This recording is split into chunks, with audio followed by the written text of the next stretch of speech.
Assalamualaikum warahmatullahi wabarakatuh. Di sini saya Siti Halimatus Sadia, NIM 211101040040033. Di sini saya akan menjelaskan tentang pengelolaan lingkungan belajar. Pengertian pengelolaan lingkungan belajar. Di sini lingkungan belajar menurut Muhammad Saroni adalah segala sesuatu yang berhubungan dengan tempat proses pembelajaran dilaksanakan. Lingkungan ini mencakup dua hal utama, yaitu lingkungan fisik dan lingkungan sosial. Kedua aspek lingkungan tersebut dalam proses pembelajaran haruslah saling mendukung. Selanjutnya, tujuan pengelolaan lingkungan belajar. Di sini ada 3 poin. Yang pertama, mewujudkan situasi dan kondisi kelas baik sebagai lingkungan belajar maupun sebagai kelompok belajar yang memungkinkan peserta didik untuk mengembangkan kemampuannya. Yang kedua, menghilangkan berbagai hambatan yang berada di lingkungan belajar yang dapat menghalang proses interaksi belajar mengajar.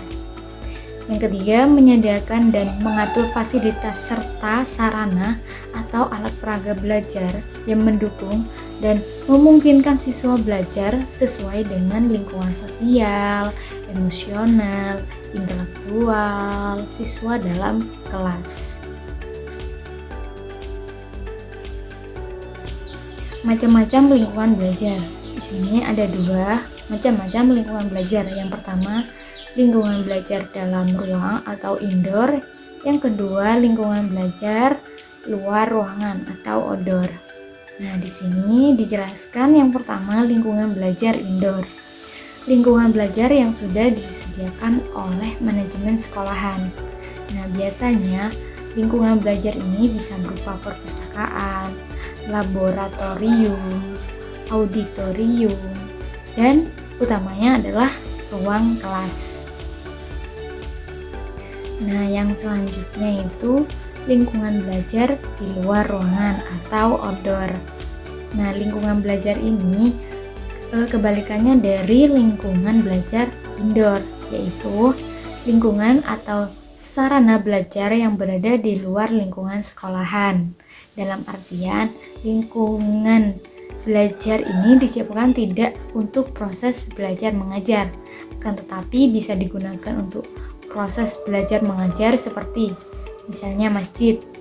Masjid juga bisa dibuat untuk praktik sholat jenazah, praktik wudhu, dan lain sebagainya.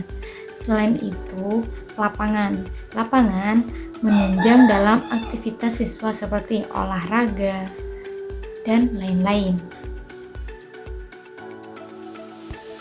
Hal-hal yang perlu diperhatikan dalam pengelolaan lingkungan belajar. Ada aspek-aspek yang perlu diperhatikan dalam manajemen kelas adalah sifat kelas, pendorong kekuatan kelas, situasi kelas, tindakan selektif, dan kreatif. Ada beberapa keterampilan dalam pengelolaan kelas, antara lain yang pertama, keterampilan dalam penciptaan dan pemeliharaan belajar yang optimal.